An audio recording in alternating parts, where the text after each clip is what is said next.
mais um capítulo da Vaza Toga.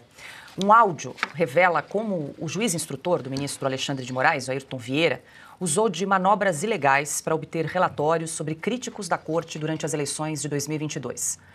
O material, datado de 11 de novembro daquele ano, veio à tona na noite desta quinta-feira por meio do ex-chefe da Assessoria de Enfrentamento à Desinformação do Tribunal Superior Eleitoral, Eduardo Talhaferro. Nessa gravação, o Vieira admite a Eduardo Talhaferro que enfrentava dificuldades em formalizar pedidos de relatórios ao TSE sem expor irregularidades no trâmite oficial. Vieira reconhece que não poderia formalmente requisitar diretamente a Eduardo Talhaferro documentos ou relatórios, já que esse era lotado no TSE. Para seguir o rito institucional, o correto seria um ofício encaminhado ao presidente da Corte Eleitoral, que repassaria o pedido internamente. No entanto, segundo Vieira, esse caminho ficaria muito descarado. Na verdade, quem conversou com a Cristina não fui eu, só para ficar claro. Foi o Jefferson, que trabalha comigo no Supremo. E, em um primeiro momento, eu até pensei em colocar meu nome de ordem do juiz, do Ayrton Vieira, etc, etc. Mas, pensando melhor, fica estranho, porque eu não tenho como mandar para você, que é lotado no TSE, um ofício, ou pedir alguma coisa, você me atender, sem mais nem menos. Eu teria que mandar um ofício para o presidente do TSE, pedindo para que ele passasse, depois repassasse essa ordem para você, para que você aí me atendesse. Embora saibamos que entre nós as coisas são muito mais fáceis, né? Justamente porque temos um mínimo múltiplo comum na pessoa do ministro, mas eu não tenho como formalmente, se alguém for questionar, vai ficar uma coisa muito descarada, digamos assim, né? Falar, mas como? O juiz instrutor lá do Supremo manda para alguém lotado no TSE, e se alguém sem mais nem menos obedece, manda um relatório, entendeu? Ficaria chato. Daí nós termos evoluído no raciocínio e pensado que ficaria melhor um juiz do TSE, né, mandando para nós, que aí ninguém pode questionar nada. Obrigado. Só para esclarecer, consta, esse é um áudio que foi enviado pelo juiz auxiliar do ministro Moraes, Ayrton Vieira, ao perito criminal Eduardo Talhaferro. Acho que ele explicou muito bem como é que funcionava essa engrenagem ilícita, ilegal, irregular ali, né, de gabinete clandestino entre o TSE e o Supremo Tribunal Federal, porque vale lembrar, o Talhaferro era lotado, ele estava no Tribunal Superior Eleitoral, mas as ordens vinham do ministro do Supremo, Alexandre de Moraes, do STF. Então ali havia uma transferência de obrigações entre funcionários lotados em diferentes tribunais.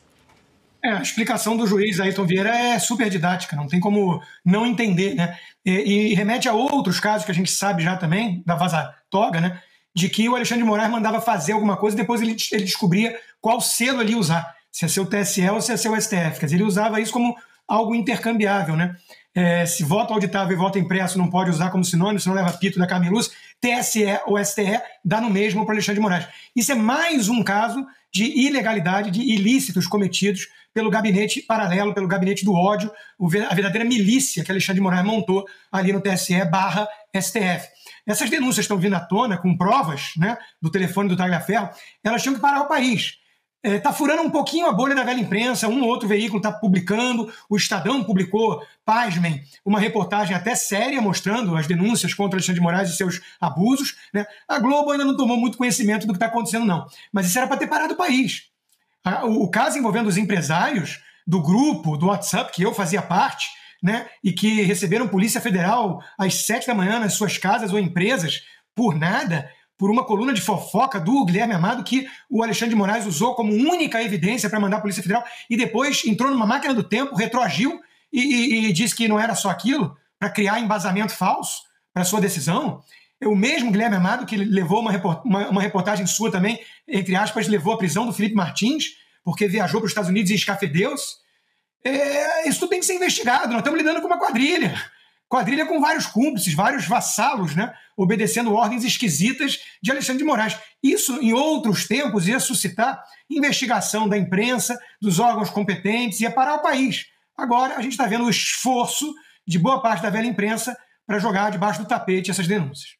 Pois é, esse áudio é escancarado, né? Porque ele está compartilhando com o Talhaferro. Olha, como é que eu vou te pedir para fazer um relatório sem mais nem menos? Vai ficar muito escancarado. Então ele estava ali combinando como dar o verniz de legalidade, Augusto. Basta, Paula, esse áudio, essa gravação, para afastar um juiz do cargo, para aposentar o juiz.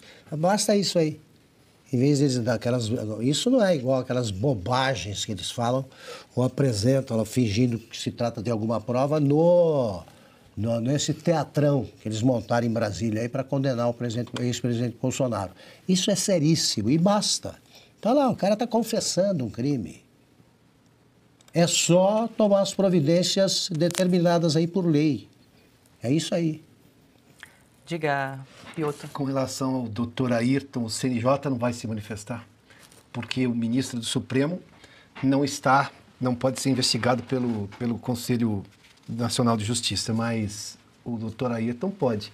Por muito menos o Conselho Nacional de Justiça e do Ministério Público ficavam perseguindo procuradores e promotores pelo país e também juízes, no caso do CNJ. E agora? É quase que uma confissão claríssima isso daí de como fazer um negócio ilegal parecer legal.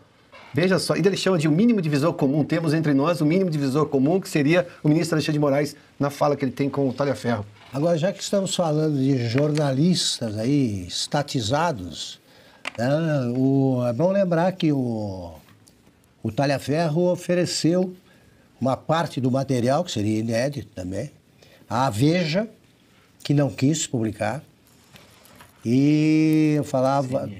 CNN também estava lá com o material e não teve coragem de publicar.